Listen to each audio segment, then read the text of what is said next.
You know, I've seen some impossible things in my life, and one of those that comes to mind, and when we're in this kind of setting, I had a session one night with a magician by the name of Jennings, and he showed me something that was really impossible, and I thought you all might like to see it. It's, you know, clearly a shuffle deck. We've been handling it all this time, no way to know what any of the cards are. Tell you what I'm going to have you do. I'm going to have you think of any number. Now, it can literally be any number, but it gets unwieldy if it's too big a number. So let's just say between 1 and 10, just to, yeah, just to keep it convenient.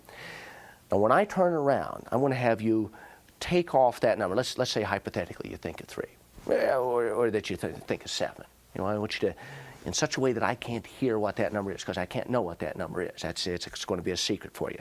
And you take that number off the deck. Then I want you to take that same number off the deck twice more. Okay, if it was all 7. And from that point on, we're going to be shuffling cards and putting cards in all kinds of different places and that sort of thing. But does that sound pretty fair to you? Easy enough. There you go. I think of that number between 1 and 10. I'm going to turn my back, just thumb over that number and drop it onto the table. Did you get those thumbed off and dropped onto the table? Yes.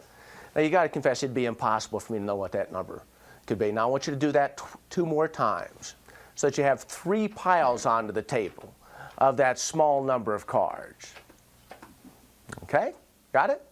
Now, with the deck, I want you to place the deck onto any one of those 3 cards, 3 piles.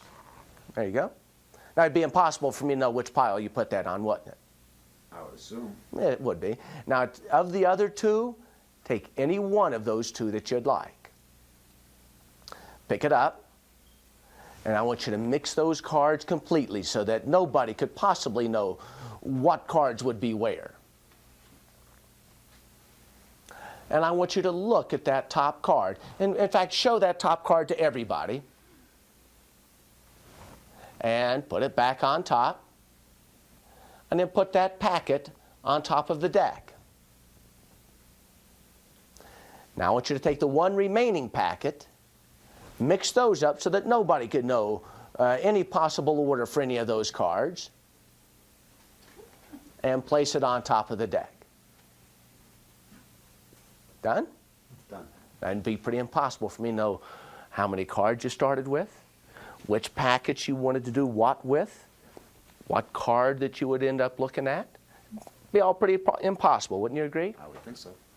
Now, it could have been, you could have counted 6 in that first pile if you'd have wanted to. You could have thought of 4. It didn't matter. But once you thought of whatever number it was, you ended up making 2 other piles. Okay? Then it was just drop the deck on any pile. I'm just going to kind of review what's been done. Then you took any of the other 2 piles and you mixed them up and you thought of a card. Then you mixed these up and you tossed them up. It'd be pretty impossible for me to have any clue what that card might have been. Right, so we're dealing with a pretty impossible situation. Okay? In fact, I tell you what, I'm going to give you the deck. And I'd like you to spell the word impossible. Counting from the top of the deck, 1 card at a time. 2 M's in impossible? I think there's 1. I think we'll count along with you. Just IMPOSSIBLE.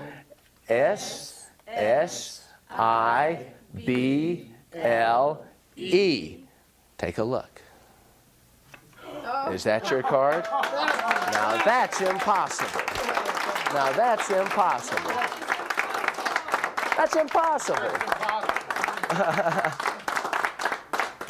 You know, that really is impossible. But you know, there may actually be a way that we could go 1 step further than that. There's no way that I could know that spelling the word impossible could possibly have put that card where you'd have it. I tell you what, shuffle it 1 more time. Let's go 1 step further. Just any sort of shuffle, except for the Virginia City shuffle. There you go. Now think of any number between. Oh, you cut them. Oh, this could be interesting. I know. Yeah, you're a gambler, I see. Yeah, you always cut the cards. That's the motto. Okay. How about think of another number, this time between 5 and 15. 5 and 15, and I'm going to have you count down, and at the end of that count, your card's going to be looking you right in the face. That'd be a pretty good trick. And you got one more chance to cut or shuffle it. I mean, I'll give you that one last. No. Okay, right as we are. I don't have a number. Give it a shot. Count down. Roll them over? Or Yeah, you count them face down, and then turn the last one face up. What's the number, 11. by the way? 11? Okay, let's see. 1, There'll be no doubt in your mind this time. 4, 5, 6, 7, 8, 9, 10. Is that it? Is that it? Is it looking you? It's looking you right in the face. Is that your card? Right at 11. That's it. Wow, thank you. Wow, thank you very much. Well, you know, it's at about this point in the performance that I start to feel an affinity for different people in the audience, and maybe we can kind of have an experiment to just see how in sync we really are. Does that sound like a good thing? Sounds great. I knew it would be. See how synced we are? You can give those cards a shuffle. I want to give these cards a shuffle. What we're going to do, now see, if we were to do something based on just one deck of cards, the odds would be really revolving around 1 in 52. Right. By adding a second deck like this, we change the odds more to 52 times 52. Right. Now, when it gets to be this complex, you know, frankly, I think it's okay to just shoot for 1 out of 3. In kind of a prediction kind of thing. So why don't you give the cards a quick mixing there, and I'm going to give the cards a quick mixing up here. And any time you arrive at a card that you're happy with, let's trade cards. There you go. And go ahead and mix that into your deck. At the same time, there it comes and there it goes, just like this. And I'll trade you one more card.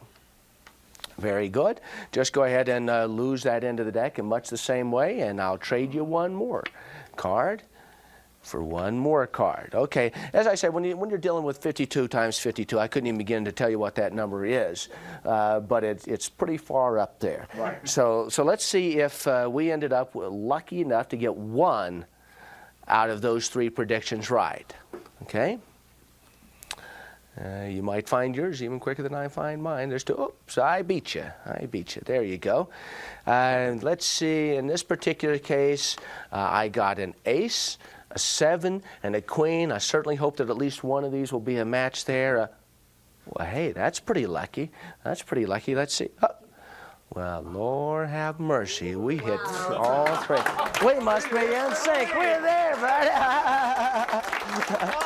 We are in sync.